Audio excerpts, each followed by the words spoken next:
From the center of the galaxy, this is ForceCenter, show about pop culture, and Star Wars, and the ultimate adventure, life itself. I'm Ken Napzok. That's still technically a new slogan. Hi. I'm Joseph Scrimshaw, and anything 10 years or younger is still new to us. That's the age we've reached.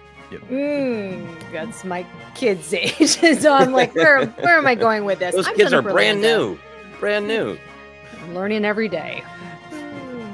All right, we're here for Subjective Wars. This is our fun little swing through, I guess the debate world. We're going to take two topics, pit them against each other, but it's subjective. It's our opinions. It's our perspective. The metrics emerge during the show.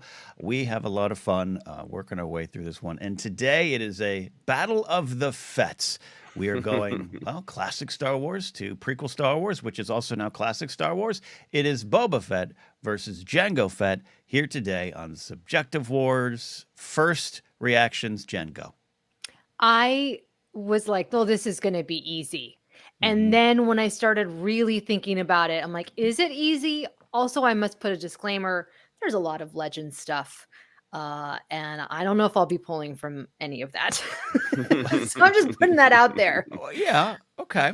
Yeah. No, I mean, it's that's a great point. We are a, generally speaking, canon show. We emerged in the Disney era. We deal with the canon. We look at the legends from time to time. But there's a lot with Jango. There's a lot with Boba. Yes. It could affect something. Okay. Joseph, where do you go right away? Gut reaction.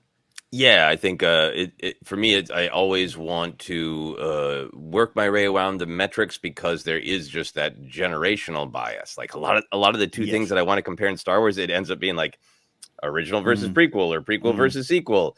And I cannot deny that I grew up with the mystery of Boba Fett, and then as an adult, enjoyed the non-mystery of Boba Fett, the answers about who this man was. So I'm starting with the Boba bias. But that said, I really, really do love Jango and have always loved Jango. And Attack of the Clones, good, bad, or otherwise, whatever you think of the film, that's often the Star Wars film I want to sit down and watch. And that in Jango is one of the reasons. So I got a Boba bias, but I also got some Jango passion as well.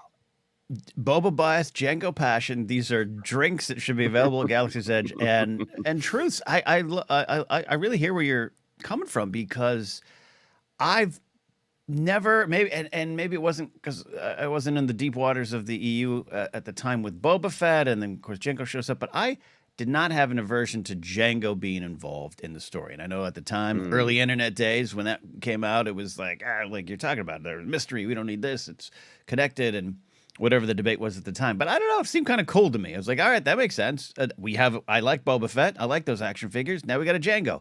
I'm game. Let's figure this out. I think I know it ties into the clones and the identity of the troopers versus Fett.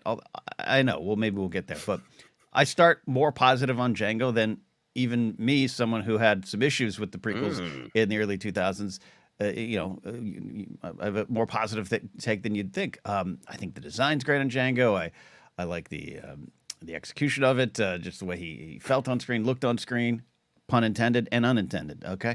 The execution. It's a sad way to phrase it for old Jango. And jumping around the map here, but I like when he shows up in other storytelling. There was a one-shot comic a while ago for Marvel Disney I thought was really good. Like all that there. But, yep, Boba bias. We all are from that era. And even though over the years I have said, Boba wasn't my favorite, that's true, but also not to 1983, 84, 85, Ken. I mean, come on. Boba was the best. Jen, Boba bias, where are you at with that? I absolutely have bias. But let me just make this clear. On this show, many years ago, I was like, I don't need a Boba Fett movie. I'm done with Boba Fett. Died in the Sarlacc pit. And then The Mandalorian, the Book of Boba Fett came out. I love that show. I love Boba. Always, I have so much nostalgia for the character. And he looks cool. I like Boba's armor more than Jango's armor. So I'm 100% Boba. That's my bias. Oh, wow. You're 100. Oh, okay. Wow. That's Boba bias. So to catch up, my brain's slow today. You like Boba's armor better than Jango, right? Is that you said that? The colors. I like the colors. Let's just be real. I like the colors. Well, that might be a a good point here, Joseph. I'll pitch to you on the armor angle. Boba's, dare I say, is more lived in, and I know it's maybe shared armor. Essentially, it's more lived in. We got stories. You could wonder where did he get that Wookiee tail from? You know, all the things there. Jango's sleeker. Jango's cleaner. Jango just started the job. Where do you go with the armor? Yeah, I mean, I think it's just that classic divide between the originals and the prequels, that the original trilogy had a lived-in aesthetic across the board, and the prequels, for lots of good reasons, of we're spending time on Coruscant, we're spending time in regal palaces of Naboo, the galaxy is running better and things work better. All that stuff had that cleaner aesthetic. Now, that's interesting to think about how that translates to Jango's choice to just keep his armor in better shape. Like this, where my mind goes is like, I like them both. I kind of like that Jango's armor matched the aesthetic of the era, and it made me wonder how he was different than his son. Like, if this was a normal father-son relationship, does Jango have like an immaculate home in the Hollywood Hills with perfect mid-century architecture, not a single line out of place, and then he walks into his son Boba's room and it's just trashed and piled up with dishes and frozen pizza leftovers? Like, there's clearly an aesthetic difference between father and son, because I wonder if Boba, we learn in Book of Boba Fett that he's got his appropriate Pantone colors for his armor stored on his ship, because he does the spray in Book of Boba Fett and comes out with the armor, and he does, like, he paints it real quick. It's like, I will help you find your son, but first a paint job on my armor to honor my father. He always kept like, my dad is always to this day on people, not only his children, his grandchildren, but random humans, if they give him an opening, like, did you check the oil in your car? And I feel like Jango is a check the oil in your car dad, but like, hey, the armor works better if you pop out that dent. I know it's Beskar, but if you pop out the dent, if you paint it over, it's more intimidating, it's more sleek. And Boba at some point must have decided, like, actually, it's scarier to look like I don't give a damn. This is great, and Jen, I want to hear your thoughts here, but jumping in, I have a direct, I won't say one-to-one comparison, but like my dad, I would describe him as like a car guy. He doesn't have like a 67 Chevy that he keeps up, but he's like always been up on cars. He loves cars. He takes care of cars. Then he's very clean.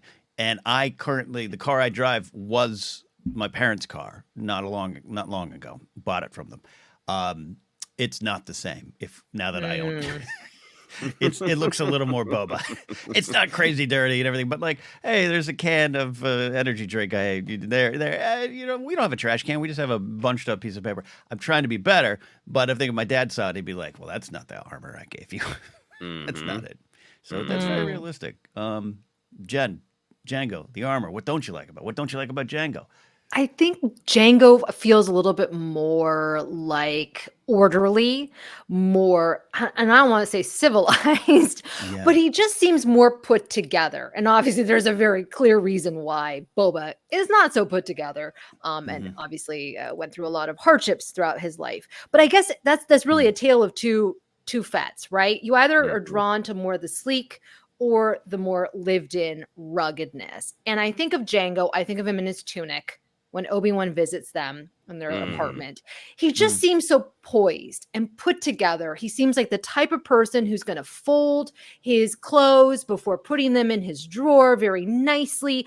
I cannot relate to that. I am absolutely more like a Boba. I love the lived-in quality. He's messy. He's scrappy. He's a survivor, right? I feel like Jango was just more like, I don't know, uptight. There's a reason Boba at a bar than Jango. Let's put it that way. Besides being like, perhaps the galaxy's best bounty hunter at the time, I think there's a reason that Count Dooku, Darth Tyrannus, approached him on the Moons of Bogdan, because like, not only is he a great bounty hunter, but he's a Dapper Dan man. He's fit. He keeps everything clean and organized. That's what I'm saying. He probably has exquisite pajamas like me. Yeah. Yes. Camino Yes. is 2 weeks from everywhere. Yeah. Great. He's like a mob boss, you know? He's like, yeah, I love it. Well, you know, Django, he's an urban city liver. Like he's got a mixed use apartment. It's above a coffee bean. It's sleek. It's you know, Oh. he's at one of those work lofts. You know, Yes, I do my workouts in totally. the morning. I got my office upstairs. I love this. This is the fun, the aesthetics, and I absolutely agree. He has sassy, exquisite pajamas as well. That all tracks. But Joseph, one of the things about Django, I'm curious with you is Mhm. he's completely intertwined with one of your all-time favorite characters. Has a historic, legendary, iconic battle. One of my favorite things. Even when I was a little grumpy cuss in 2002. Seismic charges and that fight with Kenobi, enough for me to Mm. get another ticket. How does that make you feel about Django? Where you want to take that? What metric is emerging in your mind over that? Yeah, like the rain fight is awesome, but I think even more just the little standoff between Kenobi and Django in his room. Mm-hmm. You know, I think I there are characters I gravitate toward because I relate to them. I've talked a lot about relating a little bit more to, you know, original trilogy Luke. In the High Republic, I love Reith Silas, who's the Jedi who would rather be in the library Right. than out fighting. But then there's that sort of like, I don't know, Django is like an evil James Bond of like, that's Mm. not who I am. That's never who I will be. So it's kind of fun to have a window into that person who's just sort of like impossibly sleek, confident, no BS. And Mm. you know, I know there's volumes for both Boba Fett and Django and Legends. So, but I'm really responding to mostly just Attack the Clones and little bits and pieces here and there. And in Attack the Clones, in some ways, Django is sort of what original trilogy kids got attached to about Boba Fett was this sort of man with no name, blank face, can't possibly be, you know, ruffled at all. Mm-hmm. But then there's also this sense of hubris of like, he doesn't need to go hard after Mace, you know? Mm. And there's a little bit of an arc with Django that I find kind of fascinating just in Attack of the Clones of the hubris of going after Mace and thinking that Mace won't go that far. Like, Yeah. it's a complete little arc from like unflappable, unstoppable to whoops, there goes my head. Yeah, Right. to whoops, you know, and he takes out what Coleman Trebor, right? I mean, you know, Mhm. he's got he knows he's in control. He's larger Cocky in charge. spin too of the blaster. Yes. Yep. Yes. Mhm. God, rest in peace, Coleman Trebor. We did the in memoriam here a while ago, but that's still a good Django moment. Point for Django on that one, Jen. What do you? Yeah. Yeah. I think of that sharpshooter move that he does, right? I just feel like he's kind of flashy. And you're right, Joseph, like the hubris. He's so calculated. And then he is so wrong in going up against Mace Windu. But then again, and this is where I started to get really kind of tripped up. And I'm not going to talk about Book of Boba Fett and Mandalorian with Boba.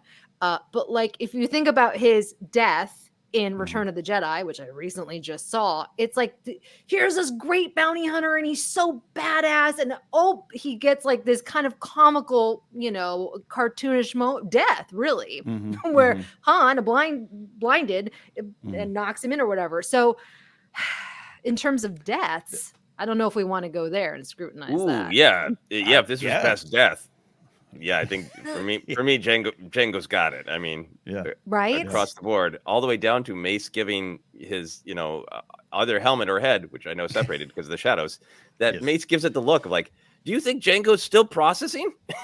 Do you think his eyes are still working after you severed his head? Is there like a couple seconds where you can still see Mace's mean look of that's what you get? That's what you get. It's an amazing death on multiple levels. And yes, the Boba Fett death is, I think, part of the legacy of the character that I'm fascinated with in Boba Fett. Well, I'd love to hear more of that. And because I was going to pitch to you, Joseph, this idea of, as we said, you have a little bit of lead time on age in a way where I was still slobbering into my popcorn for Return of the Jedi. You had popcorn, maybe weren't slobbering in it. Were your reaction in 1983 to Boba Fett's death? You had years to process who that guy was. Yeah. Did death work for you then, and where does it tie into Boba like you were going? No, it didn't. It didn't work for me, and it certainly didn't work for my my Mhm. older brother. Yeah, Hmm. like I've said many times, we were cognizant of the world when Empire Strikes Back came out. My brother's 3 years older than me, and Mhm. he loved Boba Fett. He was a Han guy. He was a Boba Fett guy. He had the Boba Fett action figure, all that Mm. stuff, and we got the the book, not the novelization, but like the picture book of Return of the Jedi before it came out, and like. I remember my brother calling me and being like, "Oh my God, Luke's a Jedi!" Blah blah blah. And we read up to it, I think, like about Jango's death, and then decided we didn't want to know the rest. So Mm. we Mm. knew. Mm. I remember sitting in the theater going, "I can't wait to see Boba's death. It's going to be so cool." It Yeah. was Yeah. not Oh. presented as cool. It's comical, and Lucas has Mm. talked, and I know Lucas says lots of different things in interviews, but one of the things he said in interviews is like, I didn't realize people loved Boba so much. I would have done something different with it. Mm. So Mm. that's what's fascinating to me. He's a background character that all the designers just go hard on, Right. Right. Yes. Right. and the Yes. animators and accidentally create the greatest tip of the iceberg character ever. Like there's nothing to him but Mm. myth and fantasy. He walks around and Mhm. says 7 lines and takes a couple pot shots at Luke, right? Mm. But back in the 80s, you're on the playground, about his knee darts, and everybody's kids are spreading the myth of Boba Fett. Then, depending Mm. on your age, you're let down by his sudden demise. Mm. And then Lucas decides, well, fans liked him, I should do something with him. And then I think in Attack of the Clones, it's kind of fascinating that up to a point, he gives us the Boba that original trilogy kids imagined in Jango, and then says, Yes. but if you're going to learn anything more about Boba Fett, he's not going to be this unstoppable badass you want. We're going to humanize him, because Mm. it's cool that you guys like the bad guys, everybody, but in my universe, everyone's human, and if they're evil, they had a trauma. So I'm going to show you this kid. I'm going to make him real. I'm going to give him heart. And a lot of people didn't like that in Attack of the Clones, but I've just come to love that as kind of a statement on Star Wars, that you can love how badass Boba Fett is, and like I am, be obsessed with the knee darts and want to see him brutally murder people for fun, but then also have that part of Star Wars. But like, everyone's human, even Jango wanted a child. That's human, Mm. Mm. So I think that's part of what the Boba fascination is about, of the kind of the push and pull of Lucas's Yeah. ownership of the character versus fans wanting a mysterious, cool killer, and him insisting that he's human, and that leading to a Book of Boba Fett. Yeah, and I do want to talk about that, Jen. I do want to talk about Mandalorian. I do want to talk about Dad Fett showing up. I love some of my favorite Boba Fett stuff. I know it doesn't work for everyone. I remember being on a panel a couple years ago with some 501st, a 501st member who Boba Fett was his first design, his first costume, and he just did and I understood it. He just wanted nothing to do with the Boba Fett that was emerging now. Wow. I understood where it came from. I understood his interest, but my argument would be like, the Clone Wars already did this heavy lifting. The Clone Wars took exactly what you're talking about, Joseph, expanded the character, gave it an edge, gave you more story. You understood the trauma. Aura Singh's not a great mom. Like it's all there, and that's, to me, a natural extension of that would be some of the stuff that happens. I understand if things of the show don't work. This isn't a debate on the success of Book of Boba Fett. It's analyzing what is there. So, anyways, Jen, you mentioned not want to talk about it. I do want to talk about it. How does that help or hurt your feelings towards Boba Fett versus Jango in this argument? That the show Book of Boba Fett is what made me love Boba Fett, because for years, to me, he was just kind of, I don't want to say a stock character, but there wasn't that much dimension. And I always kind of love the fact that, okay, in the EU, he escapes the Sarlacc pit, and that's kind of a fun detail.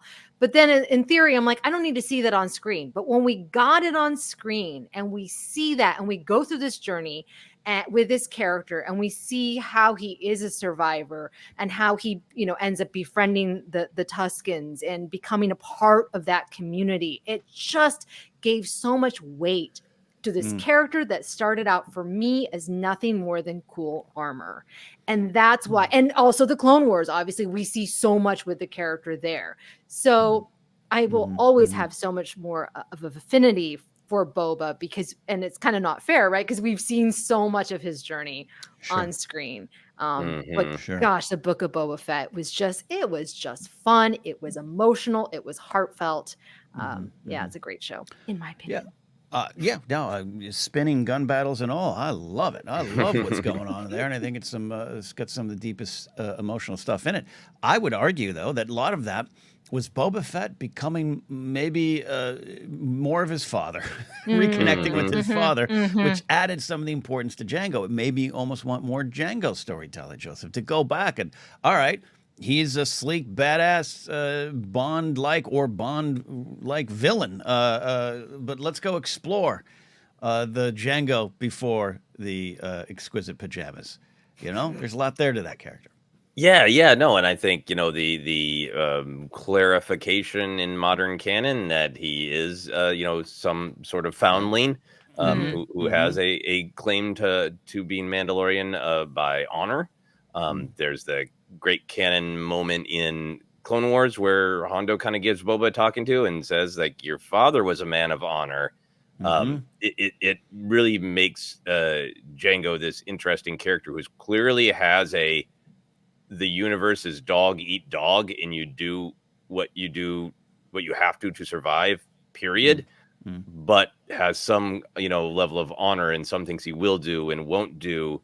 In that, I love the arc that Boba, in the trauma of losing his father, lets go of that honor for long periods of his life, arguably, and then really, really comes back to it in Book of Boba Fett and realizes, I want to be honorable like my dad, but maybe what my dad and all of my subsequent, parent figures taught me, that the world is dog eat dog, period, is wrong. And if that's true, if there is strength in numbers and strength in community, then how do I need to be different? And I feel for people who my age, my perspective, who just grew up with Boba Fett and just wanting him to be a mystery of, you don't know who he is. Yeah. He's just the coolest looking ever. He's just the best ever. And you get to imagine. I feel your pain when I talk to those people and they're like, and now he's on Tatooine demanding that there aren't drug deals. That's what my cool killer's doing. Is he's out there with Nancy Reagan saying, say no to drugs. What is this? Right. I get it. Well, mommy. I feel your pain. But for me, I love the humanity, and that doesn't take away that he has long periods of his life where he is a less honorable, brutal, out for himself bounty hunter. That part's cool tip, but then he becomes human as well. Because I like both versions, right? I'm there for it, and I'm with it too. And I think we've even talked about it. Tip of the iceberg storytelling is all through Star Wars, but sometimes Merrick is just Merrick until we get more Merrick, and sometimes I love that we know a lot about Captain Phasma. The Delilah S. Dawson book ended up being one of my favorites, though. It was bizarre at first. I didn't know what I was reading. I pushed through, and it was one of the most rewarding Star Wars books that I've read. But if we never knew much about Phasma, it was just intriguing character and design, and obviously when it went sooner than people would want it, I'd be fine with that too. So I understand with the Boba Fett thing. But it's a powerful example of digging in deeper. It made me, I'm with you, Jen, made me love Boba Fett in a way I had not before. But again, connected to what was there in the Clone Wars. To me, those episodes of Clone Wars are some of the best ones. And it was weird that we had that disconnect. But that's maybe another conversation about expectations and fans and when you live with these characters for a long time. We are debating Jango versus Boba Fett, not Boba Fett versus fans. How about that? And you haven't said a lot about your Jango feelings. What are your Jango feelings? I was won over by Jango dancing in the rain in an umbrella in the behind-the-scenes shot.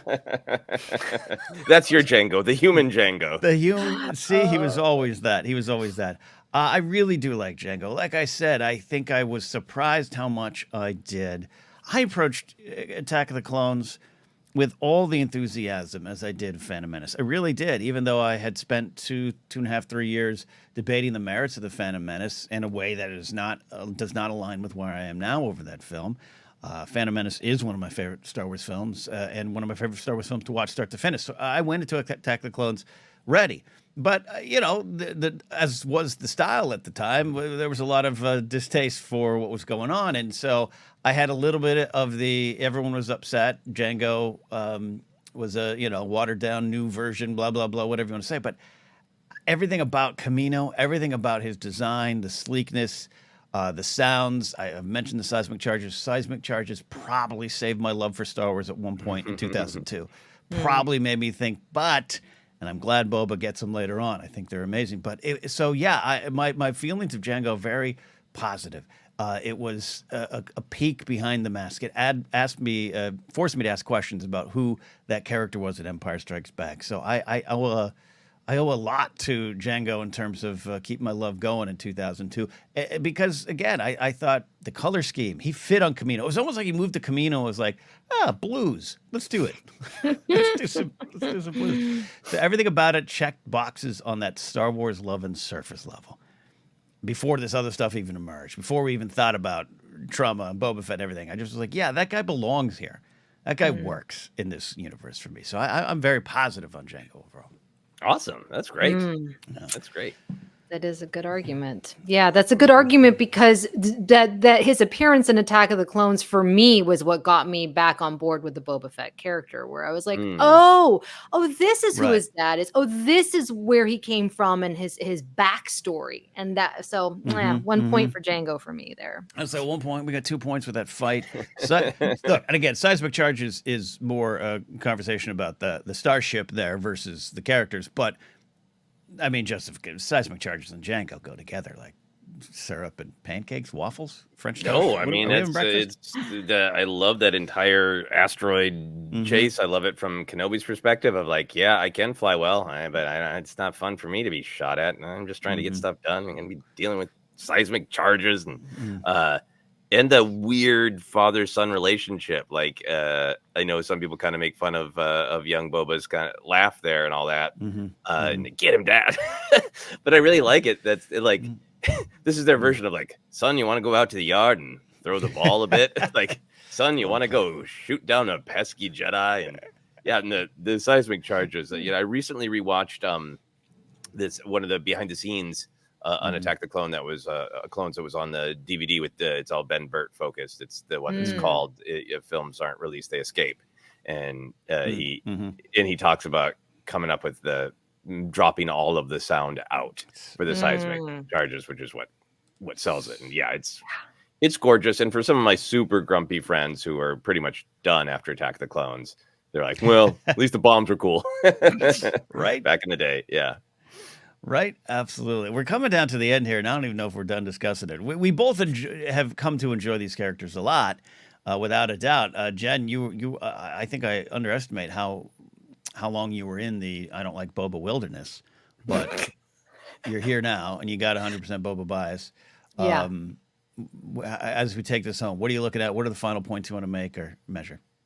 The final points, and it's very complicated because really it comes down for me. George Lucas created Boba Fett first, and the cool character was so cool aesthetically that people fell in love with the character, which is why we even got Jango Fett in the first place. So without Boba, Jango Fett would not exist in terms of George Lucas's mind, perhaps.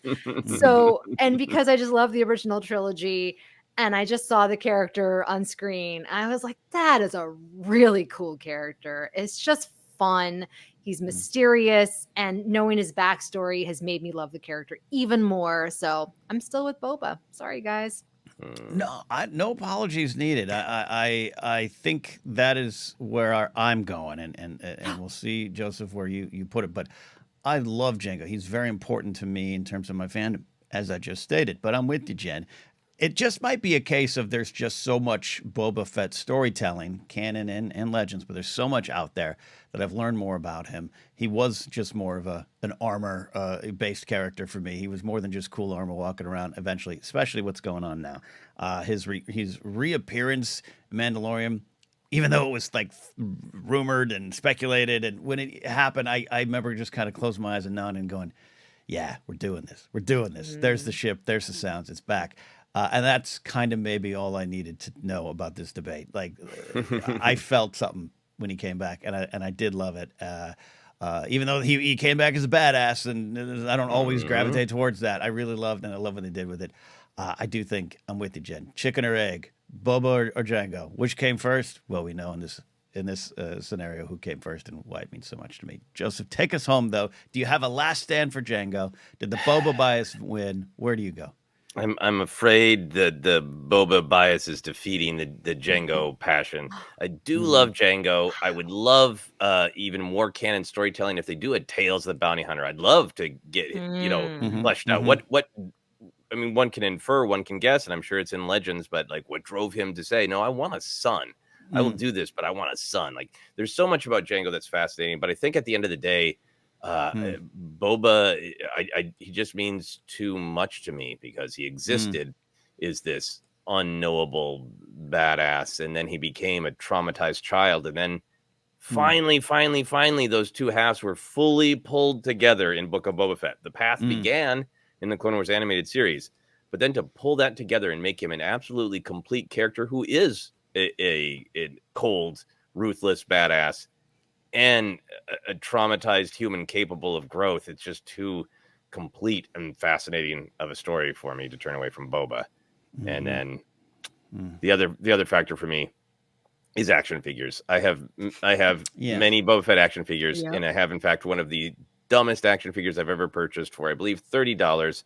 The Boba Fett in Empire Strikes Back comic book adaptation colors.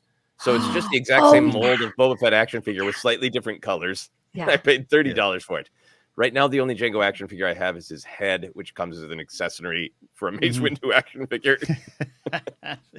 I didn't even, a little bit of overtime here on this episode. Yeah. I didn't bring up the figures because it almost didn't seem fair to Jango. Yeah. It almost didn't seem fair to Jango. It's not fair. He's behind the 8 ball, and I want a good Jango figure. I'm going to be on the hunt for a good Jango figure. I'm in the process of maybe clearing out my storage and kind of selling a lot of my items. And one of the Funko Pop, I have a couple Funko Pops of Boba Fett. It's like cool. And there was one. I had the knee dart one where he's like knees up, and I was like, I don't know if I can get rid of that one, which might be my answer there. I think we've done it. We've got a clean sweep. Boba bias won. Final thoughts, Joseph? Just that they're both great. Boba won today, but father and son both great, and I look forward to spending more family time with them. There you go. Jen, have you any final thoughts? Are you going to craft a Boba Fett tunic or a Jango jumper? What are you going to do? I mean, I have a lot of Boba Fett merch, and I love it so much. And now I got to introduce my kids. Well, they saw him on screen, but they didn't really understand the weight of the character yet. The gravitas of Boba Fett. Well, that is where we are today. Our hearts are with Boba Fett, but our hearts are also with Jango, too. What do you think? Of course, we'd love to hear from you. Comment down below on the YouTube. Follow us on social media, ForceCenter Pod, and post away with your answers and your thoughts on which character works better for you. This is all subjective, so that's the fun part. There's no losers, no winners. We're just having fun. You can also get us on Patreon at patreon.com/ForceCenter. Subscribe here on YouTube if you're watching, or head over to YouTube and subscribe over there. We got live streams and more things coming over there. And merch available at tpublic.com/user/ForceCenter. You can follow me at Ken Napzok. For now, my website's still alive. Go to kennapzok.com. I have some cool update on some stand-up stuff soon, so I'll announce it there and here. Jen, where can they find and follow you? You can find me and my Boba Fett, I wouldn't say obsession, at Jennifer Landa on all the social media sites, and at Jennifer Landa 1138 on TikTok. There you go. Joseph, you've made some great points today. I'm glad Boba Boss went out. Where can they find and follow you? You can follow me on all the social media at Joseph Scrimshaw, and you can check out my website, josephscrimshaw.com, for links to all the other things I do, where my films are playing, and also subscribing to my blog, Finish Your Monsters, all that on my website, josephscrimshaw.com. There you go. We've done it. We have fought the subjective wars, and Boba Fett came out on top today. We'll see you next time here on ForceCenter.